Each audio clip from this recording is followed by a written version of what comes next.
Hello guys. जैसा कि आपको दिख रहा है कि ये एनसीईआरटी है। एनसीईआरटी का फर्स्ट टॉपिक है 6th क्लास का एसएसटी का। एसएसटी की जो 6th क्लास की बुक है उसका फर्स्ट टॉपिक है एनसीईआरटी का। एनसीईआरटी हर एग्ज़ाम के पॉइंट ऑफ व्यू से वेरी वेरी इम्पोर्टेंट होती है। इसी के साथ हम एनसीईआरटी का बारीकी से अध्ययन करेंगे। जैसे कि इसमें बताया गया है कि अध्याय 1 में जो प्रारंभिक कथन है वो क्या, कब, कहाँ और कैसे। ठीक है। रसीदा का सवाल क्या है? ये रसीदा की ये दिखाई गई है। देखो ये क्या, रसीदा का फोटो दिखाई गई है एक लड़की की। ठीक है। इसी तरह ये रसीदा के बारे में बता रही हूँ। रसीदा बैठी अखबार पढ़ रही थी। ठीक है। अचानक उसकी निगाह एक कुर्सी पर जाती है।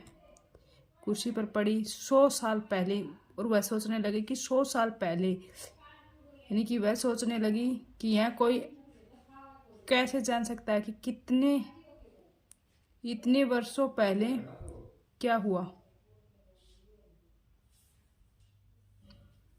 कि इतने वर्षों पहले क्या हुआ था, और इसका कैसे पता लगाएं।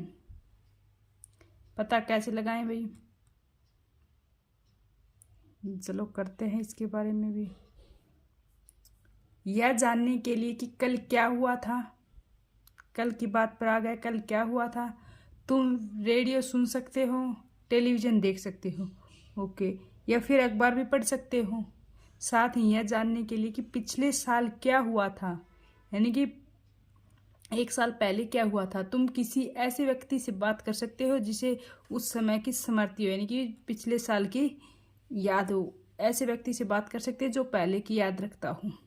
लेकिन बहुत साल पहले क्या हुआ था यह कैसे जाना जा सकता है? यानी कि बहुत साल पहले क्या हुआ था उसका पता हम कैसे लगा सकते हैं? इसी के साथ हम आगे चलते हैं कि अतीत के बारे में हम क्या जान सकते हैं। नेक्स्ट टॉपिक है अतीत के बारे में हम क्या जान सकते हैं। क्या जान सकते हैं? अतीत के बारे में बहुत कुछ जाना जा सकता है। कैसे? जैसे लोग क्या खाते हैं उसके बारे में जान सकते हैं।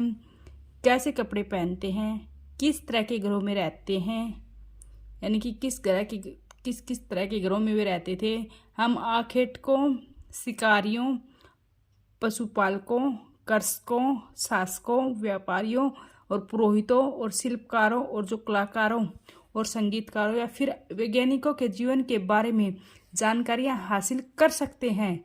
यही नहीं, हम यह भी पता कर सकते हैं कि उस समय बच्चे कौन से खेल खेलते थे, कौन सी कहानियां सुना करते थे, कौन से नाटक देखा करते थे, या फिर कौन कौन से गीत गाते थे। ठीक है गाइज। यानी कि पीछे व्यक्ति अपना जीवन यापन कैसे करता था उसके बारे में हम कैसे पता कर सकते हैं, कर भी सकते हैं या नहीं कर सकते।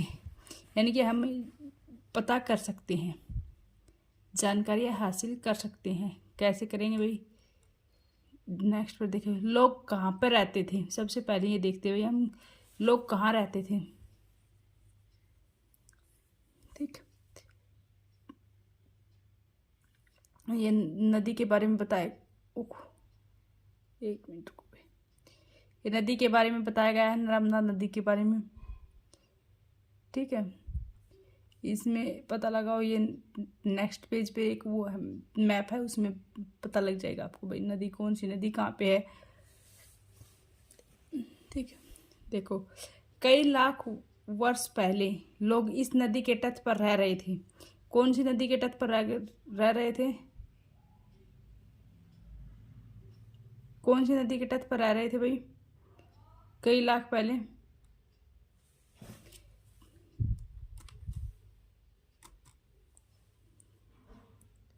नर्मदा नदी के तट पर रह रहे थे। ठीक है।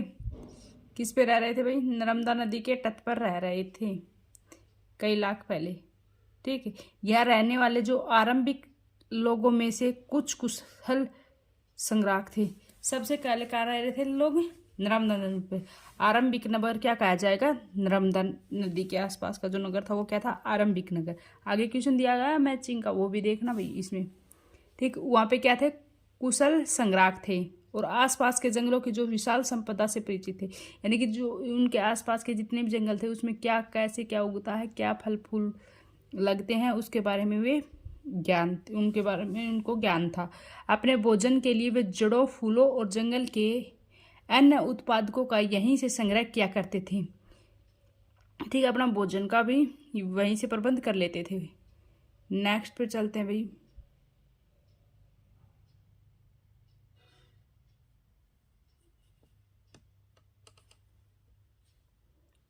ठीक, नेक्स्ट पे चलते हैं।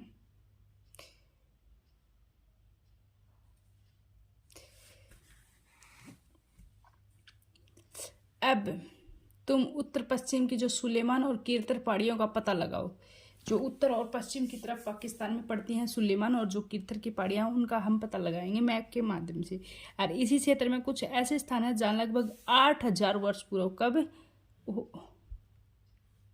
जहाँ लगभग क्या भाई 8,000 वर्ष पूर्व 8,000 वर्ष पूर्व स्त्री और पुरुषों ने क्या किया था, गेहूं और जौ जैसी फसलों का उपजाना आरंभ किया था। गेहूं और जौ की फसलों का आरंभ कब किया था, 8,000 वर्ष पहले। ठीक है, कहाँ पे किया था, सुलेमान और कीरथर की पहाड़ियों के आसपास। और उन्होंने क्या किया, उन्होंने भेड़, बकरी और गाय, बैल जैसे पशुओं को पालतू बनाना शुरू कर दिया। ये लोग गांव में रहते थे। ठीक, उत्तर पूर्व में गारो और मध्य भारत में विंध्या, यानी कि उत्तर पूर्व में गारो की और जो मध्य भारत में विंध्यान की जो पहाड़ियों का पता लगाओ। ठीक, ये कुछ ऐसे क्षेत्र हैं जहाँ कृषि का विकास हुआ। कृषि का विकास कहाँ हुआ, गारो, खासी, जयंतिया जो पहाड़ियाँ मेघालय में गारो की पहाड़ियाँ हैं वहाँ पे कृषि का विकास हुआ। और विंध्याचल की जो पहाड़ी महाराष्ट्र मध्य प्रदेश के भी शायद मध्य प्रदेश में पड़ती है, इनके बॉर्डर के पास भी पड़ती है, महाराष्ट्र और मध्य प्रदेश के बॉर्डर के। ये यहाँ पे क्या हुआ, कृषि का विकास हुआ था भाई। ठीक है, सबसे पहले चावल उपजाया गया वे स्थान कौन सा, विंध्या के उत्तर में है। ये स्थान कौन सा है, ये आप एक बार कमेंट बॉक्स में कमेंट करके जरूर बताना, प्रॉपर स्थान बताना भाई। ये यूपी में पड़ेगा शायद।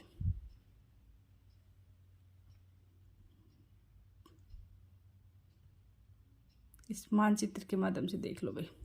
देखो ये कीरथर, सुलेमान। ठीक, ये कर्सर है ना, आपको दिखाई दे रहा होगा। कीरथर और सुलेमान, ये काबुल नदी है पाकिस्तान की, जो कि सिंधु नदी में आकर मिल जाती है। सिंधु कहाँ से आती है, JNK से, जम्मू एंड कश्मीर के जो लद्दाख एरिया है, देखो यहाँ से निकलती हुई यहाँ तक आ रही है। फिर यहाँ से इसी में यहाँ से जम्मू कश्मीर से क्या मिल जाती है, झेलम नदी मिल जाती है।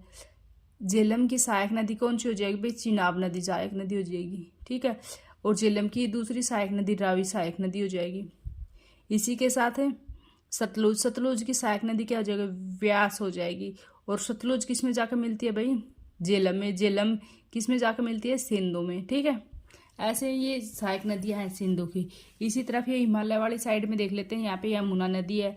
यमुना नदी आगे चल के किस में मिल जाती है, गंगा नदी में।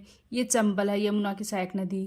गंगा की सहायक नदी ये सोन नदी है, ये गंगा है। इस तरफ से कोसी और गंडक नदी और आती है भाई, ये गंगा की मिलके यहाँ पे ब्रह्मपुत्र नदी में मिल जाती हैं। और ये बांग्लादेश में क्या है, एक बेसिन का निर्माण करती है। ठीक है, ये गारो पहाड़ियाँ दिखा दी गई हिमालय में, मेघालय में। इसी तरफ विंध्यान की जो पहाड़ियाँ हैं, ये विंध्याचल की जो पहाड़ियाँ हैं, इसी के उत्तर में किसका विकास हुआ था, चावल का विकास हुआ था। इस एरिया में चावल का विकास हुआ होगा। इसमें कौन सा स्थान है प्रॉपर, वे आप कमेंट बॉक्स में कमेंट करके जरूर बताना। ठीक, ये सतपुड़ा पर्वत होगा। ये जो नर्मदा नदी और जो ताप्ती नदी है, ये दोनों रिफ्ट वैली से होकर बहती हैं, यानी कि रिफ्ट नदियाँ कहा जाता है इसे। ठीक है, ये गोदावरी नदी हो गई दक्षिण में, इस साइड से महानदी हो गई। नीचे में जो कृष्णा नदी, कृष्णा की जो सहायक नदी क्या हो जाएगी, तुंगभद्रा नदी, पेनियार नदी, और पूर्वी घाट हो जाएगा, और ये पश्चिमी घाट। इस तरफ ये कावेरी नदी हो जाएगी। ठीक है, ऐसे मैप को अच्छे से कर लेना। ठीक, बगैर मैप किए हुए तो आप मैप का भी क्वेश्चन आता है ना, इसलिए। नेक्स्ट पे चलते हैं भाई।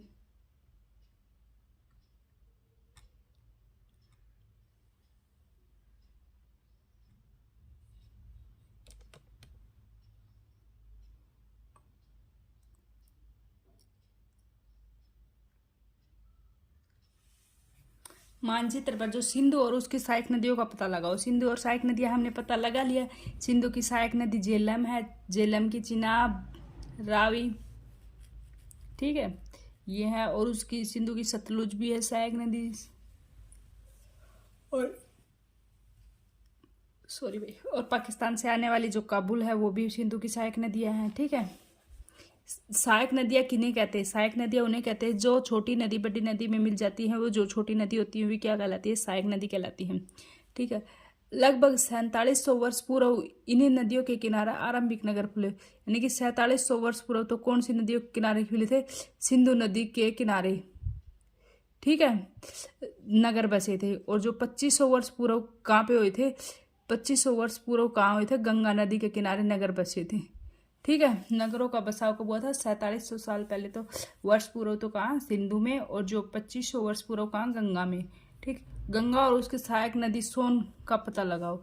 ये भैया हमने देख लिया मैप में। गंगा के दक्षिण में इन नदियों के आसपास का क्षेत्र क्या कहलाता था भाई? मगध कहलाता था, जो कि वर्तमान में बिहार के नाम से जाना जाता है। यानी कि गंगा और उसके आसपास का क्षेत्र मगध के नाम से जाना जाता था पहले।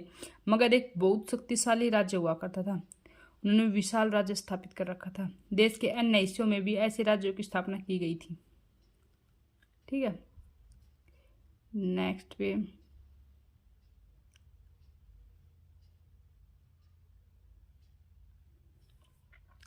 लोगों ने सदैव उपमहाद्वीप के एक हिस्से से दूसरे हिस्से तक यात्रा की है। यानी कि लोग एक स्थान से दूसरे स्थान पर जाते रहते थे। हिमालय जैसे ऊंचे पर्वतों, पहाड़ियों और जो रेगिस्तान और नदियां और समुद्रों के कारण यात्रा जोखिम भरी होती थी। फिर भी यात्रा करने के लिए वे असंभव नहीं थी। उनकी जो यात्रा थी वो संभव तो नहीं थी, बट असंभव भी नहीं थी। अतः कभी लोग काम की तलाश में, कभी प्राकृतिक आपदाओं के कारण एक स्थान से दूसरे स्थान पर जाते थे, तो कभी सेनाएं एक दूसरे क्षेत्रों पर विजय हासिल करने के लिए जाती थी। इसके अतिरिक्त जो व्यापारी थे वे कभी काफिले में तो कभी जहाजों में अपने सामान या मूल्यवान जो वस्तु होती थी उनको एक स्थान से दूसरे स्थान पर लेकर जाते थे।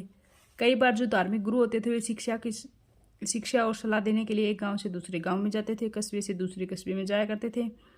कुछ लोग नए और रोचक स्थानों को खोजने की चाह में भी उत्सुकतावश यात्रा करते थे। यानी कि कुछ क्या है, खोजने के चाह में भी यात्रा करते थे। इन सभी यात्राओं से लोगों के एक दूसरे के विचारों का क्या होता था भाई? आदान प्रदान होता था और एक दूसरे की संस्कृति का भी पता चलता था।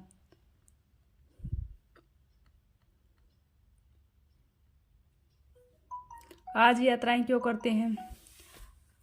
एक बार फिर से मानचित्र। आज यात्राएं क्यों करते हैं? पहाड़ियां, पर्वत, समुद्र इस उपमहाद्वीप की प्राकृतिक सीमा का निर्माण करते हैं। कौन कौन करते हैं भाई प्राकृतिक सीमा का निर्माण? प्राकृतिक सीमा का निर्माण पहाड़ियां, पर्वत और समुद्र, ठीक है। पहाड़ियां, पर्वत और जो समुद्र है ना, वे प्राकृतिक सीमा का निर्माण करते हैं। महाद्वीप की सीमा का निर्माण क्या करते हैं? लोगों के लिए इन सीमाओं को पार करना आसान तो नहीं था। उन्होंने चाहा कि वे कर सकते हैं तो वे पर्वतों की ऊंचाई को छू सकें, गहरे समुद्रों को पार कर सकें। उपमहाद्वीप के बाहर भी कुछ लोग यहाँ आए और बस गए, ठीक। लोगों के इस आगमन ने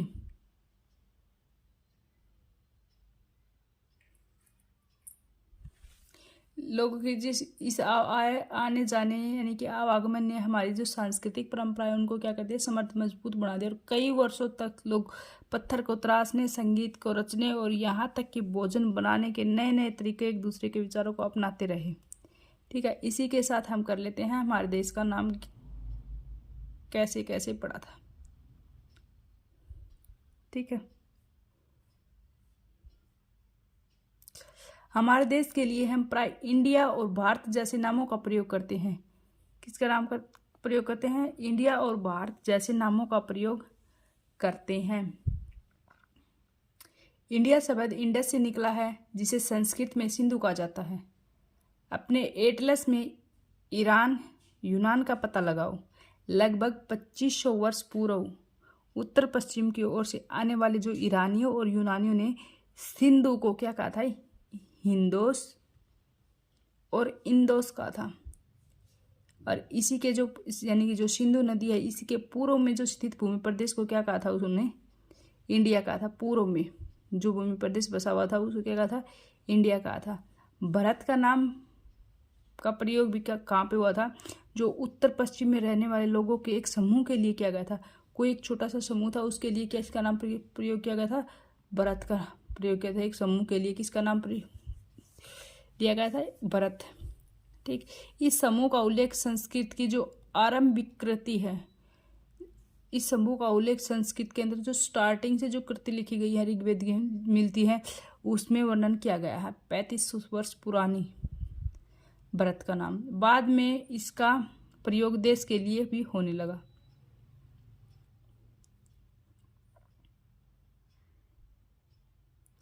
नेक्स्ट पे चलते हैं भाई, ये और कर लेते हैं। फिर उसके बाद में ताड़पत्रों से बने पांडुलिपि का एक पृष्ठ ये भी देख लेते हैं। यह पांडुलिपि लगभग 1000 वर्ष पहले लिखी गई थी। किताब बनाने के लिए ताड़ के पत्तों को काटकर उनके अलग अलग हिस्सों को क्या एक साथ बांध दिया जाता था और भुर्ज पेड़ की छाल से बनी ऐसी ही एक पांडुलिपि को तुम यहाँ देख सकते हो। देखिए ये दिखाई गई है। ये पांडुलिपि क्या है, भुर्ज नाम के पेड़ की छाल से बनाई गई पांडुलिपि है। अतीत के बारे में जानें। अतीत की जानकारी हम कई तरीके से प्राप्त कर सकते हैं। इसमें से एक तरीका अतीत में लिखी गई पुस्तकों को ढूंढना और पढ़ना। ठीक, जो पुस्तकें अतीत में लिखी गई उनको ढूंढना और पढ़ना। ये पुस्तकें हाथ से लिखी होने के कारण क्या कहलाती हैं, जो पुस्तकें हाथ से लिखी होती थी ये क्या कहलाती थी, पांडुलिपि। ठीक, पांडुलिपि कहलाती हैं। अंग्रेजी में पांडुलिपि के प्रयुक्त होने वाले शब्द कौन सा है, मैन्यूस्क्रिप्ट। ठीक है, मैन्यूस्क्रिप्ट शब्द लैटिन शब्द है ये मैन्यूस्क्रिप्ट। मैन्यू का क्या अर्थ है, हाथ से निकला हुआ। क्या है, हाथ से निकला हुआ। मैन्यू का क्या अर्थ है, हाथ से निकला हुआ। काफी बार क्वेश्चन आया हुआ है। ये पांडुलिपियां प्राय ताड़पत्रों, हिमालय क्षेत्र में उगने वाले भुर्ज नामक पेड़ की छाल से विशेष तरीके से तैयार की जाती है। यानी कि जो पांडुलिपियां तैयार की जाती है वो कहाँ से की जाती है, ताड़पत्रों और जो हिमालय क्षेत्र में उगने वाले जो भुर्ज नाम के पेड़, कौन से पेड़ भाई, भुर्ज नाम के पेड़ की छाल से एक विशेष तरीके से तैयार की जाती है और भोजपत्र पर लिखी जाती है। इस पर भोजपत्र पर किस पर लिखी जाती है भाई, ये भोजपत्र पर लिखी जाती है। ये भाई पांडुलिपि लिखी हुई दिखाई गई है। ठीक है,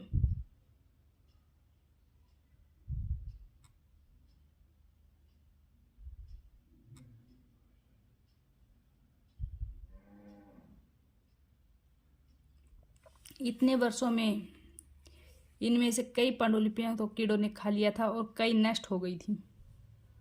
फिर भी ऐसी कई पांडुलिपियां आज भी उपलब्ध हैं। प्राय ये पांडुलिपियां मंदिरों विहारों से प्राप्त होती हैं। इन पुस्तकों में धार्मिक मान्यताओं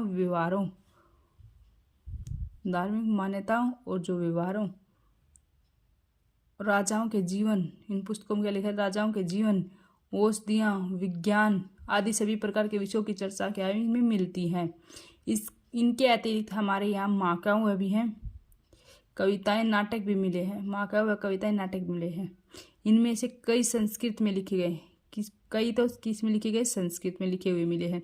जबकि अन्य कौन सी भाषा में लिखे गए हैं, प्राकृत और तमिल में।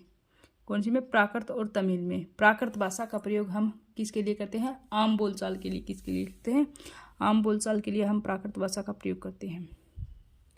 इसी के साथ हम पांडुलिपि के साथ अभिलेख और कर लेते हैं। अभिलेखागार या अभिलेख क्या होते हैं। ठीक है, हम अभिलेखों का भी अध्ययन कर सकते हैं। ऐसे लेख पत्थर तथा धातु जैसे अपेक्षाकृत कठोर सतहों पर, यानी कि जो अभिलेख होते हैं कठोर धातु या पत्थरों पर उत्कीर्ण करवाए जाते हैं, यानी कि लिखवाए जाते हैं। कभी कभी शासक अथवा अन्य लोग अपने आदेशों को इस तरह उत्कीर्ण करवाते थे ताकि लोग उन्हें देख सके और पढ़ सके और उनका पालन कर सके। ठीक है, कुछ अन्य प्रकार के अभिलेख भी मिले हैं जिसमें राजा और रानियों सहित अन्य स्त्री और पुरुष ने भी अपने कार्यों के विवरण उत्कीर्ण करवाए हैं। ठीक है, जिन्होंने बढ़िया काम किए उन्होंने अपने कामों की सराहना के लिए अभिलेख उत्कीर्ण करवाए हैं। उदाहरण के लिए प्राय शासक लड़ाइयाँ में अर्जित विजयों का लेखा जोखा भी रखा था। यानी कि उदाहरण के लिए जो शासक जीत जाते थे ना, वे अपने जीत का जश्न मना, जीत की लेखा जोखा भी इनमें लिखते थे। ठीक है। इसी के साथ नीचे दिखा गया है। इसके अतिरिक्त अन्य कई वस्तुएं अतीत में बनी और प्रयोग में लाई जाती थी।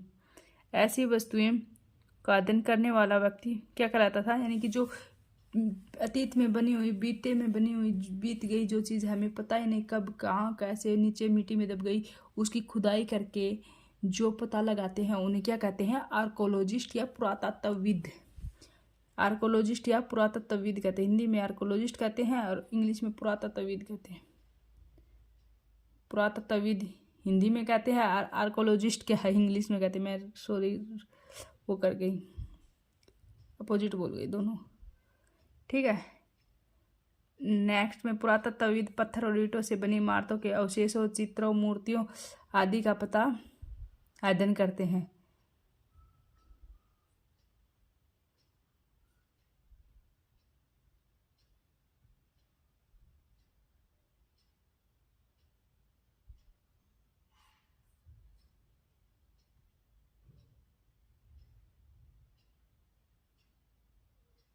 इसी के साथ देखो भैया, इसमें एक पत्थर दिखाया गया है 4700 साल पहले का है और ये चांदी के सिक्के दिखाए गए। ये वाटर पानी का पत्थर दिखाया गया 4700 साल पहले का, ये चांदी के सिक्के हैं भाई।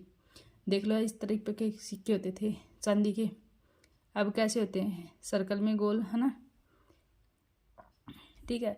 वे औजारों, हथियारों और बर्तनों और आभूषणों और सिक्कों की प्राप्ति के लिए क्या करते थे, छानबीन और खुदाई भी करते हैं।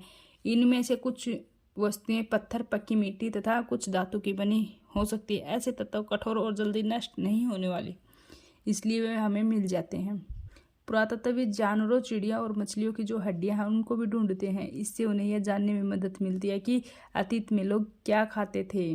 वनस्पतियों के अवशेष बहुत मुश्किल से बच पाते हैं।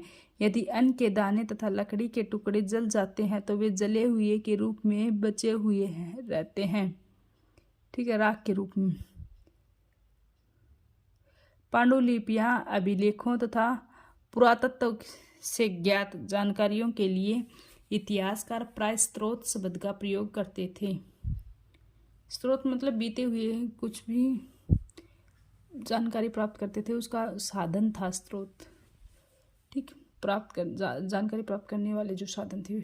इतिहासकार उन्हें कहते थे कि जो अतीत का अध्ययन करते हैं वे स्रोत के प्राप्त होते ही अतीत के बारे में पढ़ना शुरू बहुत रोचक हो जाता है। यानी कि स्रोत को प्राप्त, यानी कि कोई भी चीज़ को प्राप्त करने के बारे में प्राप्त करने के बाद उसको पढ़ना बहुत आसान हो जाता है, क्योंकि इन स्रोतों की सहायता से हम धीरे धीरे अतीत का पुनर्निर्माण करते जाते हैं।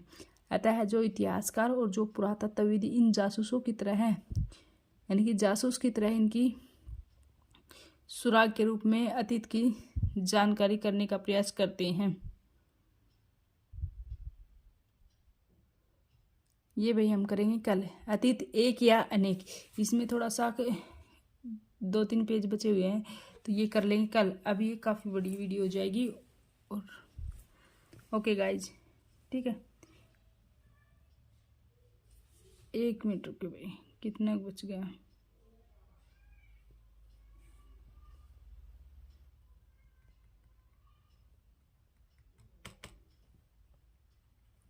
नहीं अब तो कर ही लेते, थोड़ा ही है, चलो क्या छोड़ेंगे इसको।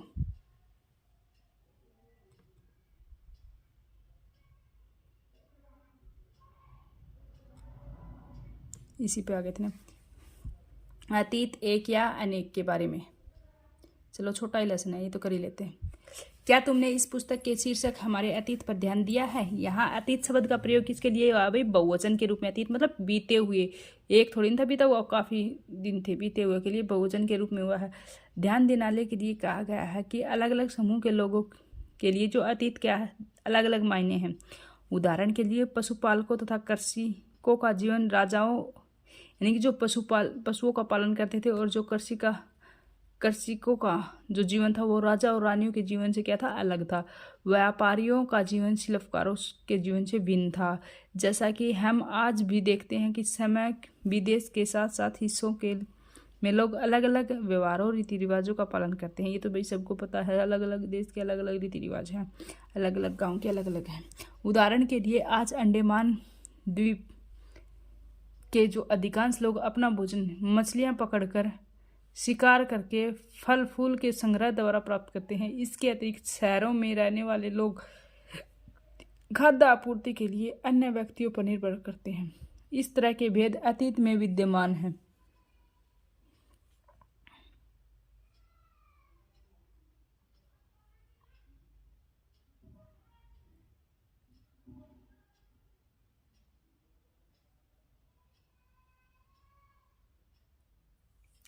इसके अतिरिक्त एक अन्य तरह का भेद भी है। उस समय शासक अपनी विजयों का जो लेखा जोखा रखते थे। यही कारण है कि हम उन शासकों और उनके द्वारा लड़ी जाने वाली लड़ाइयों के बारे में काफ़ी कुछ जानते हैं, जबकि शिकारी, मछुआरे और जो संग्राहक और कर्षक और पशुपालक जैसे आम आदमी थे ना, उन्होंने कोई लेखा जोखा नहीं किया, इसलिए उनके बारे में हमें कम जानकारी प्राप्त है। पुरातत्व की सहायता से ही हम कुछ जानकारी ले लेते हैं उनकी, तो ठीक है। अभी भी इनके बारे में बहुत कुछ जानना शेष है, ठीक है। तिथियों का मतलब क्या होता है, जो तिथि होती है उनके बारे में और डिस्कस कर लेते हैं भाई। अगर कोई तुमसे तिथि के विषय में पूछे तो हम शायद उस दिन की तारीख, माह, वर्ष, जैसे कि 2000 या इसी तरह का कोई और वर्ष बिताओगे। वर्ष की यह गणना ईसाई धर्म प्रवर्तक, कौन था भाई ईसाई धर्म प्रवर्तक? ईसा मसीह, ठीक, के जन्म की तिथि से की जाती है। लगभग 2000 वर्ष कहने का तात्पर्य ईसा मसीह के जन्म के 2000 वर्ष के बाद से है। ईसा मसीह के जन्म के पूर्व की तिथियां ईसा पूर्व के रूप में जानी जाती है।